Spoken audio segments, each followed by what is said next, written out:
On today's episode of the CLS Experience, we have a very special treat. She's the co-founder and chief mindset officer at Super Connector Media. She is no stranger to the stage and is the host of Unfair Advantage Live. She's a Broadway performer, actress, and keynote speaker. She's a badass entrepreneur and personal development addict in the best way possible. Just an absolute juggernaut in all facets of life and a terrific human being. Please welcome the queen of PR, Jen Gottlieb. How you doing, Jen? Hi, Craig. How was that intro? Did I do you good? That was awesome. It's always so awkward when somebody else reads your bio when you're sitting there. It's like, it is the ultimate, like in real life, like I call it the badass list, you know, when you read all of your badass moments to get rid of imposter syndrome and feel awesome. And like to have somebody like sit there and read it in front of you, it's like, oh, wow. Okay. Thank you. Absolutely. I know the feeling. And I love the fact that we're both in Manhattan right now, which is super cool. And like I was saying before we got on air, I know you've done a bunch of these. You have my word. We'll keep it different. We'll go on a hell of a ride and we will absolutely manufacture magic here today. I love it. I'm super stoked. Let's go. We're going to start out a little weird. You ready for me? Let's get weird. Jen, what is your superpower? Ooh, my superpower is helping people to see their full potential and, more importantly, to take action on things that they're scared to do. Wow, that couldn't be more relatable. Yeah. That's what I love to do, whether it's from stage or on camera or in a conversation. My goal in life, like what I know that I'm amazing at and what my goal is, and also the goal of everybody on my team, is that whenever I have a conversation with somebody, I want them to leave feeling better than when they came in. So that's it. You're like the female version of me. That's exactly what I always say. I'm like, every encounter, I don't care if it was with the doorman downstairs, a restaurant, a client, whatever the case would be, I want that person to leave with an elevated state. Yeah, 100%. Yeah. I love it. Jen, describe yourself in 3 words. Enthusiastic, optimistic, and what's a good one? I'm grateful. That's hard. Do people have a hard time doing that? I didn't get any of these questions beforehand, so this is like literally off the top of my head. That's right. Yeah, I like spontaneous. Enthusiastic and grateful. Yeah, those are 3 great ones. I love that. What's something very interesting about you that a lot of people might not know? So something very interesting about me that a lot of people might not know. Many people know that I was on a VH1 show for 14 seasons about hard rock and heavy metal music, which is, you know, if you're just meeting me now and you're seeing me for who I am right now and what I do and everything that I am, and I told you, oh, I was on a heavy metal talk show for 14 seasons, and you Googled me and you saw it, like, holy shit, okay, yeah, I didn't know that about her. That's crazy and that's weird and that's out there, but many people do know that. But what many people don't know is the way that I got that gig, and the audition process that I went through and the actual thing that landed the job for me was not what you would think. And so I can tell that story if you want to go off on a little dive in. All right, because I think that this is a fun story. And this is just there's a little hidden lesson in there too. Always. So when I got word about this audition for this show on VH1, it's like this rock and roll show, heavy metal show, I knew absolutely nothing about heavy metal music, but I had just gotten back from doing my Broadway national tour where I played like this rocker chick in this show. And I was like, okay, great. This was made for me. I'm going to crush this audition. So the night before the audition, I Googled everything there was to know about heavy metal music. I was like, I'm going to walk in there and I'm going to know absolutely everything about Black Sabbath. And I'm going to be able to tell them that my favorite song is whatever from AC/DC. I don't know. And I studied and I Googled and I practiced pretending to know all of this stuff. Okay. Pretending to be somebody that I definitely wasn't. Let's say that. I walk into this audition with like my big hair and my little tiny mini skirt, my ripped up shirt that I cut up and like, right. And they start asking me questions and I'm ready to talk to them about heavy metal music. And on my resume, for my acting resume back in the day, at the bottom of the resume, it says I do a great Britney Spears impersonation just for fun. Like I put that there like to make people lean in. And they really didn't ask me any questions about heavy metal music in this audition at all, maybe 1 or 2 that I was so ready for. And the only thing they say to me is, well, I see you do good Britney. Let's hear your Britney Spears. And so I do my Britney Spears impersonation at this heavy metal audition, Britney Spears. And when they called me and told me I got the role, they were like, that was what got it for you. You're Britney Spears. And so that was just a reminder to me that whenever you try, it's always you, the authentic you, the real you, that gets you where you want to be, no matter what. Even that couldn't have been more of the opposite of what I thought they were looking for, but it was really who I was at my core. Like, I like Britney Spears, right? And I didn't want them to know that, but when they knew that and they heard me do that, that's what made them hire me, ironically. So that is just a reminder to me always to show up no matter what as your authentic self, and that's what's going to make people relate to you and love you. I love that so much. And that hits home to me because, look, I pivoted in the pandemic and I went all in on my purpose, my passion, which is revamping people's mindsets and so forth. And obviously the podcast, I'm having more success than I've ever had. And the reason why is, and I only just identified this like in the last week, is because I've never been in my entire life more Craig Siegel than I am right now. Even like when I thought I was like a couple of years back, I realized like I was catering to either people or society. But now when I'm my most authentic self is when I'm having the most fun and the world is finally seeing it. So that message really hits home to me. And I'm not surprised that that's why they chose you based upon you being your authentic self with the Britney Spears impression. Yeah. I love it. What makes you feel most alive, Jen? When I'm on stage. Definitely when I'm on stage, and whether that be a virtual stage. So now we do events virtually and speak to thousands of people over Zoom. And that's just as alive, I feel, as being on a real life, stage with people really in front of me. Yeah. Soon, hopefully, maybe we could share a stage, but the world's starting to open up a little bit. Absolutely. It's definitely opening up. I was just at an event the other day in Miami and there was people speaking on stages and so it's opening, it's coming back. Good. When was the last time you had an unbelievable belly laugh? Today. Today? We were filming videos with my fiance, Chris, and I. We work together and we're sitting here filming videos. And whenever we have to film videos, we have to have the teleprompter, because if we don't have the teleprompter, it will be an all day affair of us just like laughing and like yelling at each other for messing up. And still we had the teleprompter and I was messing up again and again and again. And it was just like the most hilarious day ever. So I live with someone that makes me laugh so much that there rarely is a day that I don't have a true belly laugh with him. That's priceless. Nothing better than an unbelievable laugh. Nothing better. Love that. What is your definition of success? My definition of success changes almost every single day.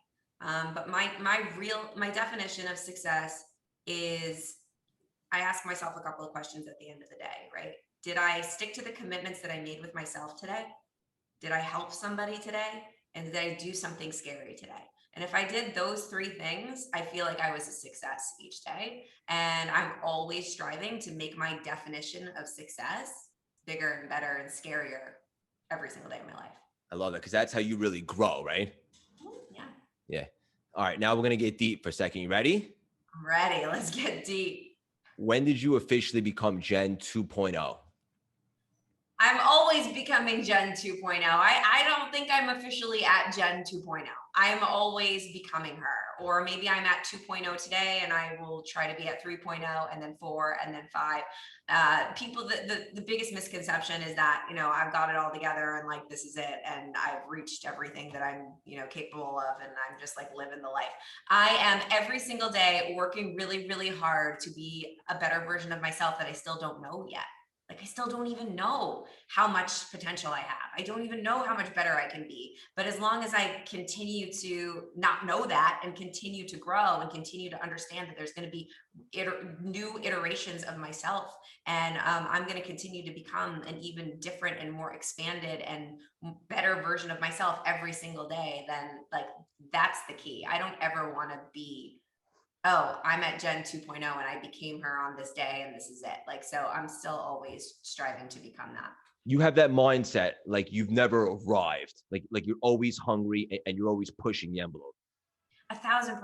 I'll have moments where I'm like, believe me, don't get me wrong, Craig. I will have moments where I'm like, I have arrived at this moment. When you're like, yes, Yes. This is the feeling. This is the feeling that I want to have all the time. I want to have more of this feeling, and I want this feeling to expand.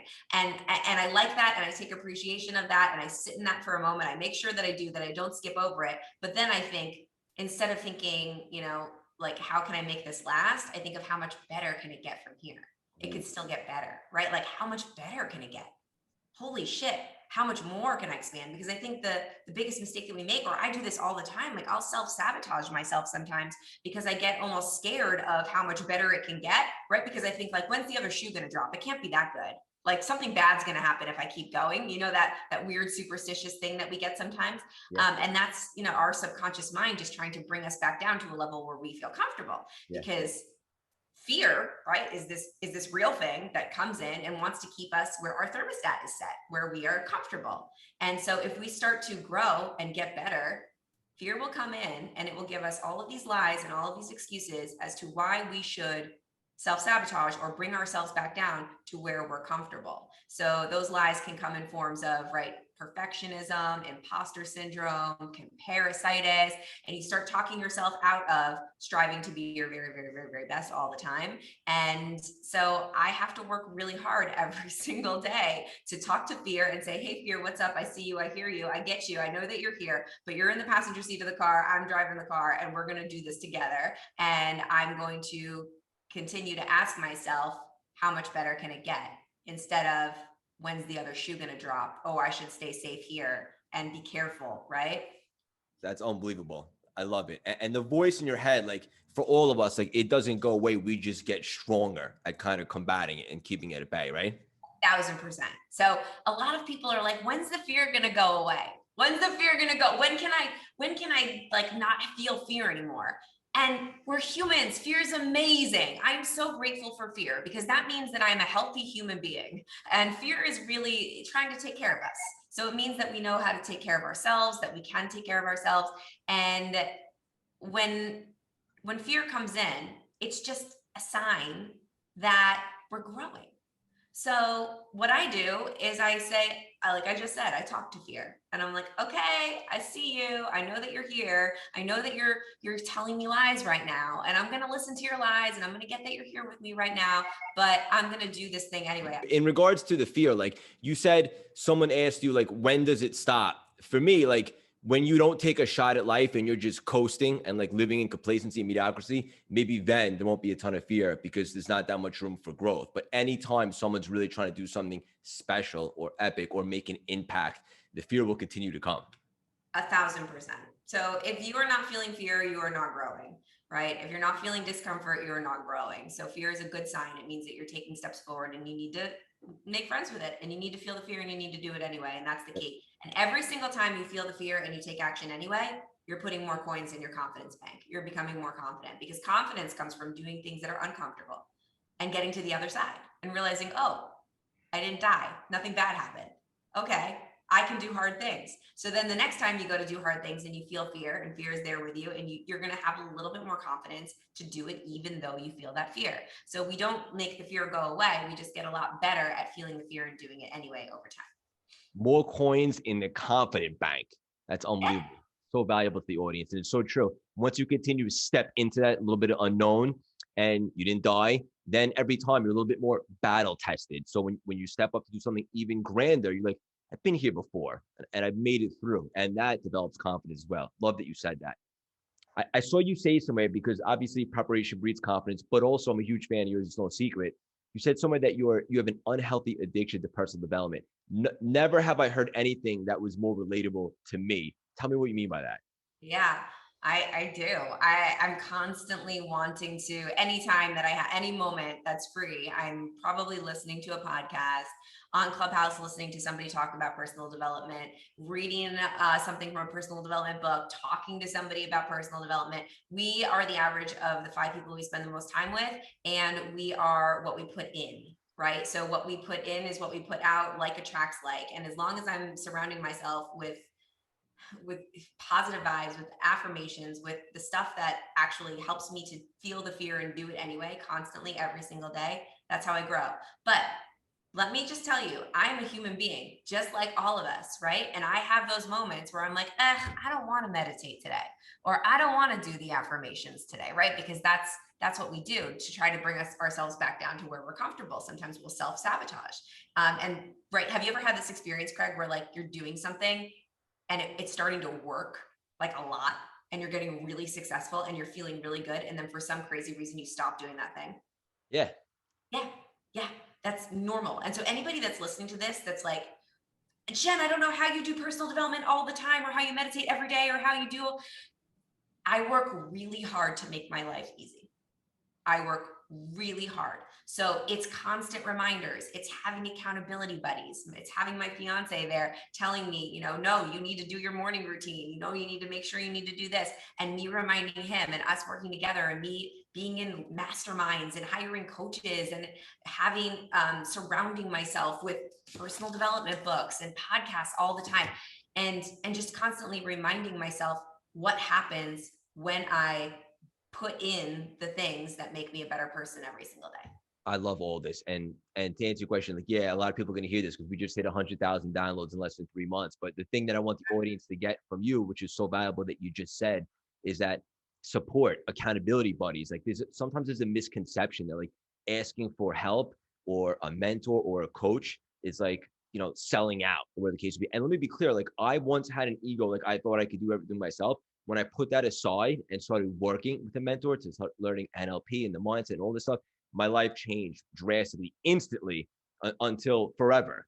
I completely saw the world from a different perspective. So how important is that for people to put their ego aside and surround themselves with masterminds, mentors, and so forth?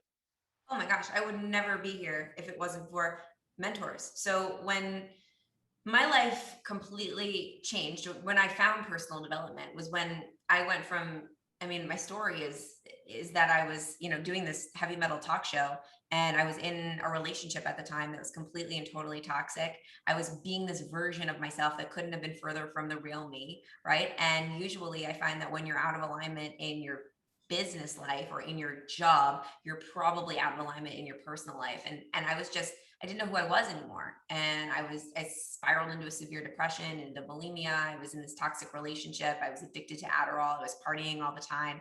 And I was unbelievably unhappy and lost.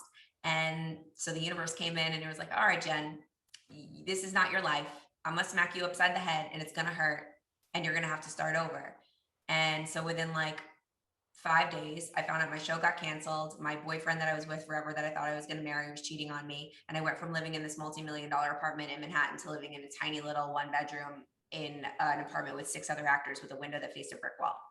And in that moment, I had absolutely no idea who I was, what I was doing, or, what I should do. So I just sat there with my journal. I had like a notebook, and I knew nothing about personal development at that time. Absolutely nothing. I was like, I didn't even necessarily believe in it. And I would write down over and over and over again, one day I will know why this happened. One day I will know why this happened. One day. And like, Craig, months went by. I still didn't know. But I had no other choice other than to get to the bookstore and start reading and start learning. And I found mentors. Now, these were not real life mentors. These were, and this is really important for everybody listening, because you don't necessarily have to start with hiring somebody or finding a real life mentor. There are plenty of mentors out there that put out tons of content, books, podcasts. They're on television. You can find them on Instagram, on YouTube, absolutely everywhere, where they can be your virtual mentors. And that's where I started. I started to dive into personal development, and I found several people that I just followed everything they said. And I listened to their podcasts, and I would walk around New York City and listen to their podcasts, and I would watch YouTubes, and I would read books, and I would follow them. And that's how I learned to start. And what's so crazy is that many of those people that were my mentors in my head, my virtual mentors, are now best friends of mine that I travel with, that I'm on their podcasts and on their stages now, which is absolutely crazy. Well, it's not. It's the law of attraction in action. That's right. Mentorship is the number one most important thing when it comes to building a business, growing, getting better. If you don't have that accountability or somebody to help you or teach you, how's anything going to happen, right? Like, I invest personally hundreds of thousands of dollars every single year in coaching and masterminds, training, education, everything. Yeah, love all of this. And I could see how passionate you are about this. And that's exactly right. You don't have to have necessarily a specific mentor with coaching calls. You can have indirect mentors, or Jen like to say virtual. Listen to their podcast, read their books, get message from different places, but you have to apply some messy action too. Like I know a lot of people that just listen to it and they're just going like this. To take some action, it's never going to be the perfect time. I love all this stuff that you're saying. Two things real quickly. Number one, just going backwards for a second, as I told you we jump around. Is it accurate that you went to the University of Hartford before stopping to go pursue Broadway and so forth? Yeah, I did. I graduated from there. You did some Yeah. research. Okay. Yes, I did. I got a pretty big scholarship to study musical theater at the University of Hartford because I thought that was what my parents wanted me to do. That's what my Jewish grandparents wanted me to do. They wanted me to go to college, right? And I went there and I realized really, really, really quickly that I hated college and I didn't want to be in college and I did not want to be in school and I wanted to go move to New York and pursue my career. And that was, me dropping out of school was my family's nightmare. But I dropped out and I went back home to Florida and I was like, screw this. I really need to move to New York City. And I went, my mom took me on a trip to New York to like see what it was like, because I didn't really know what it was like. And she just took me there and she took me to see this show, Sweet Charity, on Broadway. This was a really long time ago. Christina Applegate was starring in the show. And I sat in that audience and I watched this show and I just cried my eyes out. Like I cried so hard that the people next to me were like, what are you doing? Like I was like, sobbing, crying. I was like, this is what I have to do. I have to move here. I have to come here. And so I did. I took some big time scary action and I was a college dropout and I moved to New York City all by myself, knowing nobody, and went to the American Musical and Dramatic Academy for 2 years and pursued my dream. Yeah. And we call that burning the ships, right? No surrender. There's no way to retreat. This is what you're doing. You made a decision and that's just that. And then when you make that decision, maybe not at first, but eventually the seas will part for you. Oh, 1,000%. And the more that you make scary decisions, the better you get at it. But the key to success is making scary decisions, is making a choice. Yep. It all comes down to a choice and decision. Love that. And then, so after you broke up with that guy and you moved into a 1-bedroom, whatever the case would be, that was your rock bottom moment. And then from there, you started doing the sharpening the axe and doing all the inspirational stuff and really finding yourself. Yeah. So I told you, I mean, I would just walk around Manhattan and listen to it's very specifically several podcasts and just read books and dove into it. And I decided that I needed to build a business. And at the time, I was an actress and my life was really like auditioning and waiting for people to pick me. Right. And going into a room and like, am I good enough? Am I good enough for you? Right. Like, and not knowing when my next job would be. And yes, I was a working actor and I made a lot of money in my career as an actor, which is actually rare for actors in New York City, but it was still a lot of uncertainty and a lot of not knowing my destiny and not being in control of my own destiny. And I didn't like that. So I decided that I wanted to create a business, but I knew absolutely nothing about business, like absolutely nothing. I was an actor. The only thing that I kind of knew about was I knew about media. I knew about PR and I had some relationships and I knew how to use the media to make myself into an authority figure or an expert in a space that I was in. And so I decided that I wanted to help people in the form of being a personal trainer and like a fitness coach. And so I became a personal trainer, an online fitness coach, and then that turned into mindset coaching. And I built that company. It turned into a company that was very, very successful, very fast. And I used mainstream media to do it. I used PR. So being on TV, being in publications, being on podcasts, right? Like getting myself out there in that way. And I was like, there's something to this. And then I met my partner. I met Chris Winfield, who is my fiance now. And when I met him, he was doing these events that connected entrepreneurs to the media. It was called Unfair Advantage Live. And it was for anybody that had a business that wanted to become a leading expert in their space by leveraging the media. And I started going to these events with him and I started traveling all over with him. And I saw very quickly that this was a really amazing opportunity because I always knew that I would use my skills that God gave me like to perform, right? Because I was a performer, but I knew that being an actress and that like stereotypical life that actors have and like this vision of what an actor is, right? Like auditioning and then playing a part that somebody else writes and performing on a stage. I knew that it wasn't going to be that. that I was going to perform, but it was going to be in a different way. I didn't know what the way was. But when I saw these events and I saw Chris speaking on stage, I was like, wait a minute, this looks like the dots connecting for me. And so we became partners, and we started doing these events together. And then people at the events wanted more. They wanted to be able to work with us for PR. And they're like, can you do my PR for me? And we were like, let's start a company. So Chris and I, because there was a need, we started Super Connector Media. And my best friend just so happened to be one of the best publicists in New York City, working at the biggest PR firms in the world. And she decided to come on board with us, and she's our chief publicity officer. And now we've built a team. Hell yeah. About 20 people on our team, and we represent some of the biggest personal brands and biggest companies in the world and get them in the media. And then we also teach people through our boot camps and our accelerator programs how to get in the media. Yeah, love it all. As the audience can see, I had a smile from ear to ear. And before this all happened, like when you were going through some stuff, you said something that I listened to that really hit home, and I want to repeat it back to you because I absolutely love it. Sometimes the shit has to happen before the shift happens. Yeah. Right? 1,000%. It has to happen for the shift to happen is the quote usually, because when you can't connect the dots looking forward, you can only connect them looking backwards, right? And when you look backwards at your life, at all the most horrible times in your life, right? Like the shittiest times, like crying on the bathroom floor times or whatever, that moment in your life. When you look back now, how many times would you say, Craig, that was the best thing that ever happened to you? 100%. You just don't know it at the time. You don't know it at the time, right? So if we can always now looking backwards, say like, this is how I deal with tough times now. I ask myself,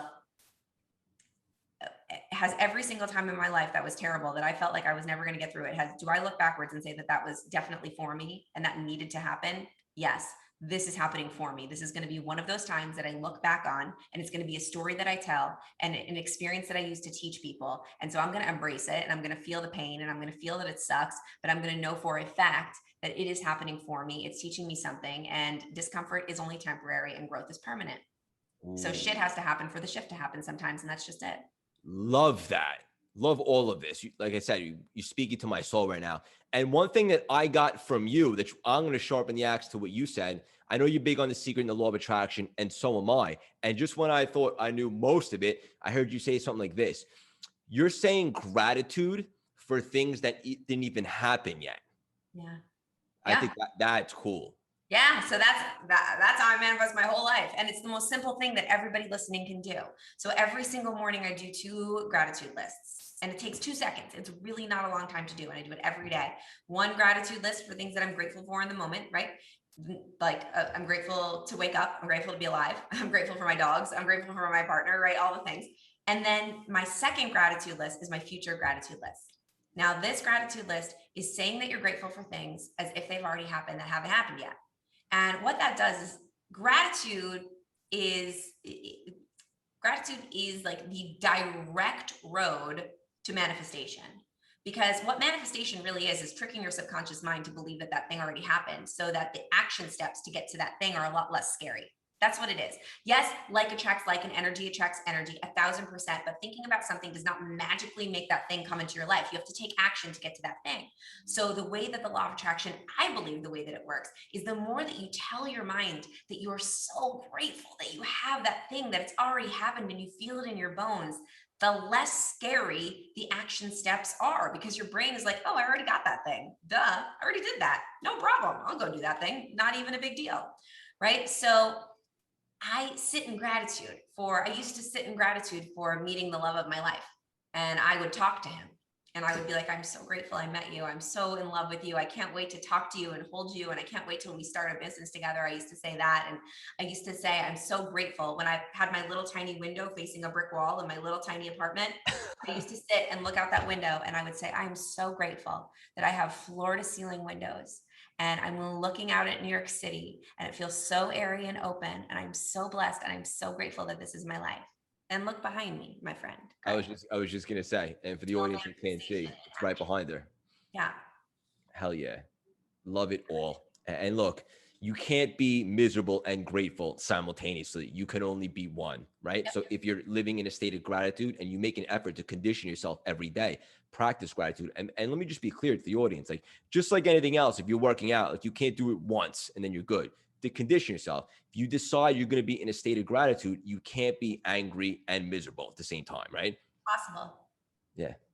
Yeah. And so, like, being grateful is a little bit cliche these days. Like, it's a trendy word, but look, people that wake up and like a lot of my clients, like in the beginning, like they just can't get over the hump. I say, be in a state of gratitude, reaffirm your assets. Tell me a couple of things right now that you're grateful for. All of a sudden they do that, and the whole mindset shifts and their state becomes elevated. So valuable to the audience. 1000%. Gratitude is the way. Whenever you're lost, just say what you're grateful for. My Chris's daughter, she's 11 years old, and one of our favorite activities in the world is to go on gratitude walks. And we literally walk around the city and we talk about what we're grateful for. And there is nothing better than that. It is literally impossible to be anxious or nervous or scared or angry and grateful at the same time. It changes your state immediately. So I could not put a stamp on that more. Love it. Bang. And how did you get introduced to the law of attraction, all the secret stuff? Your mom gave you a book? Yeah, you did your research, my friend. This is a good interview. I don't even need to answer these questions. You can probably just tell my life story without me even here. It could just work that way. Yeah, so my mom, when I was like in my early 20s, and my mom gave me the book, The Secret. And I read it and I thought it was a bunch of BS and I thought it was a bunch of woo-woo. And because my mom is a Reiki master, and I always thought that was a bunch of woo-woo, and I would make fun of her. And I was that person. I was a much different person back then. And when I moved to New York City, one of the very first shows that I saw on Broadway was The Wedding Singer, the Adam Sandler movie, The Wedding Singer. Classic. Drew Yes. Barrymore. Yep. Classic. Okay. And I went to this show with my friend, and I sat in the audience and I saw Felicia Finley, who's an actress, play the role of Linda. Linda's the bitch that leaves him at the altar. She's like Linda, the bitch. And the role in the show was like hilarious. And I sat there and I watched her, and again, cried just like I did when I saw Sweet Charity with my mom. And I look at my friend Pat and I was like, I'm going to play that role one day. And meanwhile, I had just moved to New York. I was like a starving artist, like students living in like a 4x4 room in a twin bed. Like there was no way for me to actually play that part. And he was like, okay, Jen, whatever. And I remember having this book sitting on my nightstand. And then I heard this interview with Oprah, and she talked about the law of attraction. And she talked about how she manifested her role in The Color Purple using the law of attraction. And I was like, if it worked for Oprah, maybe it could work for me. Right? She's pretty credible. Pretty amazing. Like maybe I should try it. So I decided to do an experiment. And I was like, I'm going to manifest being Linda in The Wedding Singer. This is what I'm going to manifest. Like it says manifest, says think about it and it's going to appear. Okay, let's think about it and make it appear. I literally was like doing an experiment. So what I would do is every night before I went to bed, I would visualize myself playing the part, just like it says in the book. And I would feel grateful for being in the costume and being on the stage and seeing the audience and feeling the lights on my body and hearing the sounds. And I would sing the songs in my sleep. Like I would sing myself to sleep and I would like perform them in my mind. And then when I was in musical theater school, so all of my tests were songs. So I would just sing the Wedding Singer songs. And I would pretend in my mind that I was performing on the Broadway stage when I would do it at school. And I would tell everybody that that was the only part that I ever wanted to play. And I won't go through this entire story. I mean, I auditioned and auditioned and auditioned and auditioned and auditioned and didn't get it and didn't get it and didn't get it and didn't get it. And then got the understudy and then still didn't get it. But I ended up eventually getting the role in the Broadway national tour of The Wedding Singer of Linda. And the moment that I played the role on the stage for the first time, wearing Felicia Finley's bustier, right, wearing her costume that I watched, that I saw, that I envisioned, the exact thing that I saw, like the stage, the lights, the audience, the theater, was exactly the same as the visualizations that I had done years prior in my bed as a student. And the moment that happened for me, I walked backstage and I collapsed on the floor and I was crying and I was like, holy shit, anything that I want, I can create. Anything. I just have to believe it. I have to see it. I have to know it in my heart that it's already mine. And that's exactly what I did. And then it became a reality. Granted, I took a lot of action, a lot of scary action. It wasn't just like it just happened. Of course. And you But have to be in that frequency. Like a lot of people get it misconstrued, right? Like you do nothing and you're going to try out The Secret and you want to wake up and there's a Ferrari in your garage. It's not how it works. You have to be in that frequency, constantly visualize it and take action. yes, 1,000%. So every time that I didn't get the part and every time they told me no, instead of saying, all right, well, I guess I got to go do something else, which is what many people would do, or what I would have done if I didn't have this mindset. I was like, okay, no, just doesn't mean not, it just means not right now. I'm going to keep going because I had believed in my mind that it was already happening. So I just kept going and I did all kinds of crazy things to get that part. But that I probably wouldn't have done if I didn't have like those visualizations and that frequency, like you said, like radiating throughout my body every single day. This is so fascinating because one of the NLP techniques that I teach my clients, and you're probably familiar, is with anchoring. When you're able to go back in the past and put yourself in a very exhilarating moment, the feels, what you saw, all of that, and then bring yourself to the present, and your state is immediately elevated. And then whatever activity you step into, obviously, can be a little bit more on fire. But you use something simpler, but it's to the future. I think that's so cool and so special. So you visualize it, literally see it, smell it, everything that you would see in that moment. And then it becomes comfortable for you on your way there. It's like you have to have a target to hit. 1,000%. And I do it now all the time. I did it the other day and something that I do that's really fun. And for anyone, I know you work out, right? I'm guessing. I do. So on days that I'm resting, I'll do these things that I call manifestation walks. And I'll either get on the treadmill if it's not nice outside, or I'll go outside and I'll walk and I'll put on music and I will walk around the city or walk on the treadmill as if I have everything that I want. So you embody it into your body. And I walk around like I am the person that is about to go do something that that is about to go speak on the biggest stage in the entire world. And I am the person that's walking around that my friends just called me and said, congratulations, you did it. I don't know what they're congratulating me for. It doesn't matter. But you feel that feeling of like, oh, congratulations, you did it, right? Like and you embody that thing. You embody that feeling and that you want to have, and you just have it. You just have it. Because actually, at the end of the day, we can create the feelings that you're going to feel when you get the thing that you want. So we could just actually have those feelings right now. And so if you walk around the city and you feel that feeling, it actually creates that frequency that you were talking about. And what's crazy is I used to do that, and I would envision that I was walking around with the love of my life, and I was holding his hand, and we were like walking together. And people in New York, they don't care because they see enough crazy people. So it doesn't even matter. So I would walk around envisioning that I'm holding his hand. And now when we walk around the city and we walk on those exact paths, on those exact sidewalks, when I would walk by myself, envisioning that I was holding the hand of the love of my life, and we're doing it, it's like, holy shit, it's like time travel. That's awesome. Yeah. Time travel. Your strength and your power with The Secret is one of the most impressive I've seen. You believe it with zero doubt. And obviously it shows in, what you have going on in your life. I definitely admire that. Thank you. Yeah. I want to mention a movie, and I want to see a reaction to it. Okay. The Greatest Showman. Yeah. That's a good one. Classic, right? That's a good one. It's one of our favorites. I love it. Tell me more. What are you reading? Like, what? I told you, preparation breeds confidence. I want to show you the respect you deserve. Thank you. This is really special. This is a great interview. Thank you. So yes, I love The Greatest Showman. It's one of my favorite movies of all time. Yes. Likewise. Just a message, and P.T. Barnum, like that guy, like says something about and I watched this movie. The first time I watched it, I took notes the whole time, like a lunatic. And now, I watch it all the time, but I always had those notes in my journal. It's like, he says something about the limitations are only like what you create. You get rid of those, and there's literally nothing that's not possible. And for the audience, if they might not have seen the movie, it's a phenomenal movie. It's a true story about P.T. Barnum. Essentially, he started the circus and so forth. Everyone thought he was out of his mind. He never lost sight of his vision.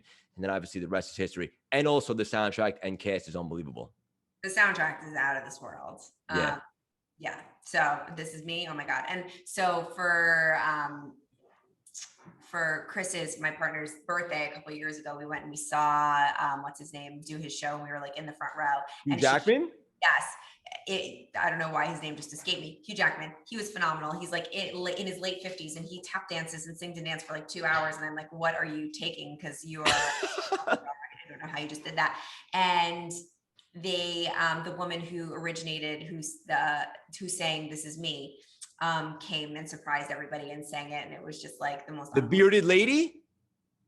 No, the one who sang it. The one who, if you go on YouTube, and there is this, and I'm actually going to send it to you after this. Please. There is this.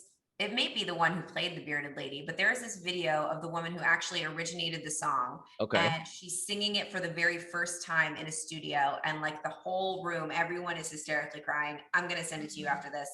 No, you need to. Please do. Yeah. Love that. Yeah, that movie's phenomenal. And I'm sure that show with Hugh Jackman was unbelievable. Unbelievable. You mentioned before, you asked me if I work out. Obviously, see, you're in tip-top shape. What is your fitness routine? So I like to lift weights. And I, my workout really is for my mind. It used to be for my body.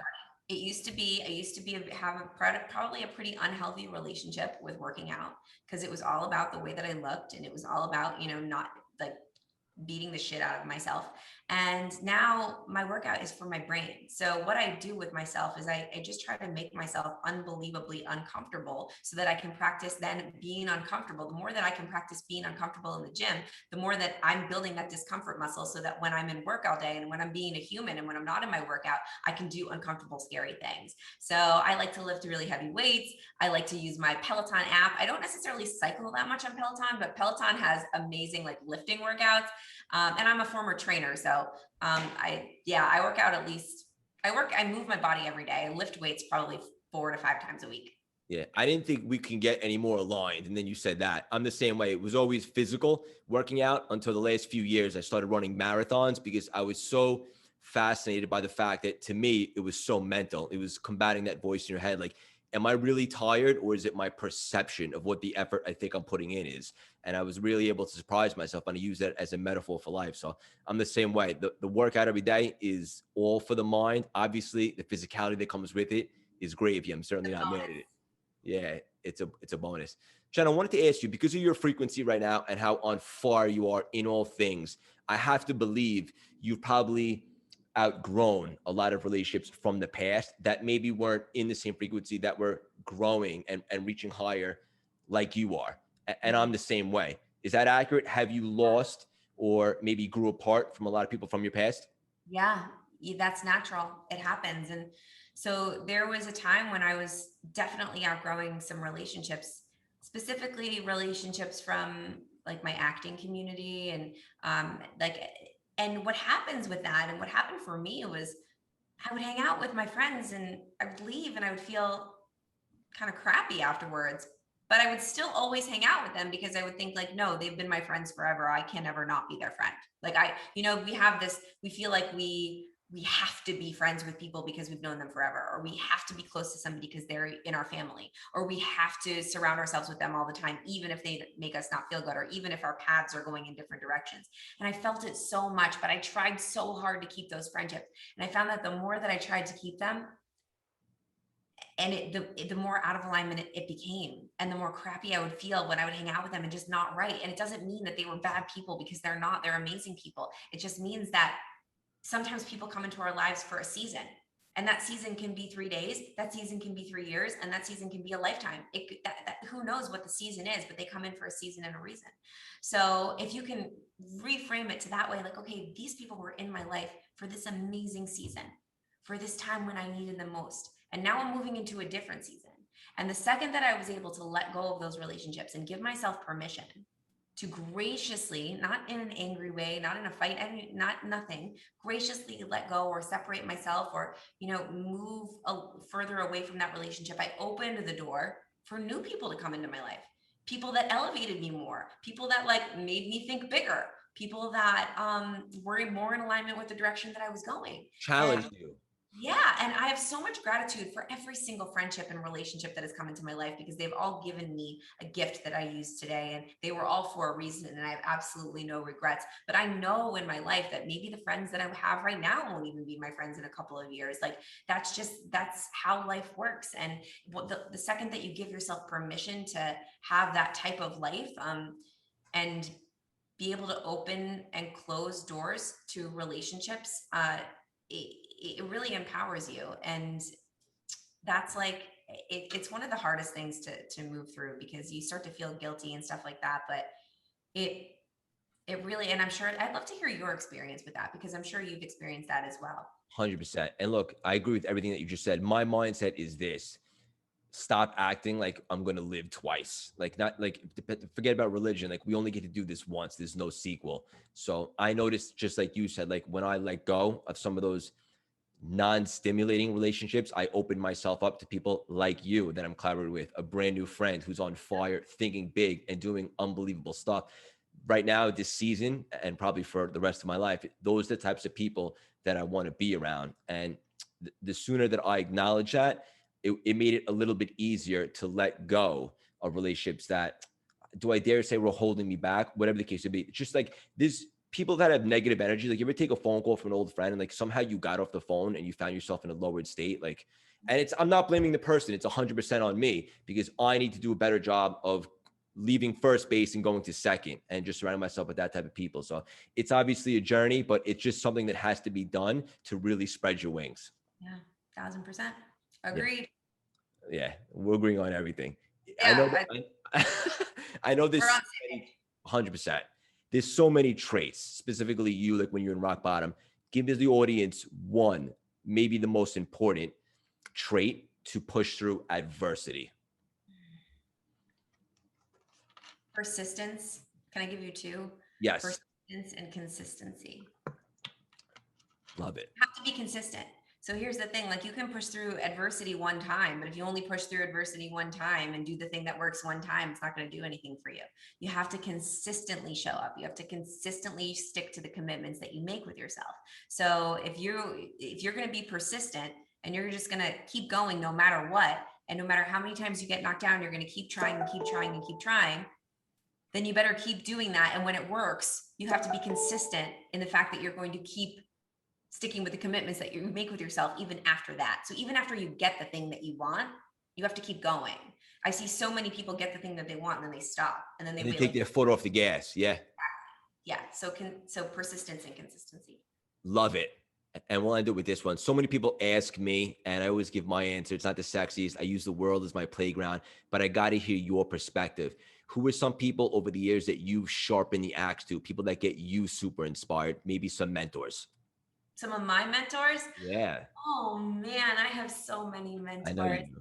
I know, and I don't want to miss anybody if I start listing off my mentors. So I'm just going to list one, because I have so many amazing people in this, like in this space, in the entrepreneurial world, in the personal development world, that I look up to more than anything in the entire world. But there's too many of them. So if I list one, then one's going to get like mad and be like, why didn't you list me? And I'm like, no, you are one too. So the person that I'm going to say that is my greatest mentor, there's two. My grandmother. And my grandma, she's not your typical grandma. She's a rock star and she's hilarious. But the thing that I love about her most is that she is always in awe of everything. And I think that that's something that we don't do anymore. Like we don't really like take a moment to fully experience everything. Whether it's like, oh my God, this table's so beautiful, right? Like my grandma will say like, oh, that's the most beautiful shirt I've ever seen. Look at the detail. And she actually takes time to marvel at things. And I think that if we actually sit in the moment and marvel at the experiences that we experience each and every single day and really express gratitude for them, the world is our oyster, because there is beauty in absolutely everything. And she does that. She never misses a birthday, an anniversary, a graduation. She never misses an opportunity to tell someone that she loves them, that she's grateful for them. And she's loud and proud. And my grandmother, when she walks into a room, she is decked out head to toe in her full-on face, her full-on wig, her full-on costume that she wears. And she works that room and she does not dim her light for anybody. And she speaks what she wants. And that is how I want to be every single day, unapologetic. And that's how I want my kids to be when and if I have them. So she is one of my greatest mentors. And then my second is Chris Winfield, who is my fiance and my partner in business. And he's basically taught me everything that I know about business, at least. And he's my greatest mentor. So if you don't know Chris and you're listening to this, check him out. Bang. I love it. And it's safe to say your grandma has mastered living in a state of gratitude because she's so impressed and she sees the good in every situation. She doesn't have time or energy to focus on the negatives. Yeah. Well, I mean, she is a Jewish grandma, so she will and she will see negative things. But what I'm saying is that like when she does see something of beauty or when she does see something that she likes, she actually makes a point to appreciate it. And so many times we just skim over that. We're like, yeah, that's great. That's cool. Next thing, right? Like I want to take more time. And I'm saying this right now to remind myself. Likewise. To really appreciate moments. Let's hold ourselves accountable, me and you, to do that a little bit more often. Down, Craig. I'm down. Done. I know the audience is going to fall in love with you in 2 seconds. In case they don't know you and they live under a rock, where can they find you? Where can they catch up with you? Where do you hang out the most? I hang out the most on Instagram, so they can find me there at Jen with 1N _ Gottlieb. And they can check out beontvbootcamp.com. That's a great way to connect with us, where we teach live for 5 days on how to get on TV and how to be seen. And that's it. So yeah, beontvbootcamp.com at Jen Gottlieb. And audience, don't be shy. Send her a DM, say hello. She's very friendly and she doesn't bite, right? I don't bite. I try to get to all my DMs. I answer everybody. Yeah, please come on over. Let's hang. Yeah, this was too much fun, Jen. And I just want to say, you don't shy away from your challenges as they've shaped you. Something I find very relatable and liberating. You are the definition of resilience, courage, and determination from overcoming adversity, ricocheting off rock bottom into your personal development journey and becoming the connector for all things PR, media, and mindset, and so much more. I could personally guarantee your best is yet to come. You're someone I admire, I appreciate, I respect. I can't wait to continue to watch you fly. I'm so excited that I just met a brand new friend, and this is definitely 100% the beginning of our special relationship. Oh, Craig, that was awesome. Oh my gosh, so much gratitude for you. This was so much fun. And yeah, you got a friend in me, so you reach out anytime you need anything. Hell yeah. And ditto, and likewise. And I can't wait to continue to watch you fly. Thank you, Jen. Thank you. That was so much fun. I told you we'd keep it a little bit different. Oh, that was so great. Honestly, yeah. I do a lot of podcasts and nobody prepares like that. So that is your way of going the extra mile and really standing out. Keep doing that. I appreciate that.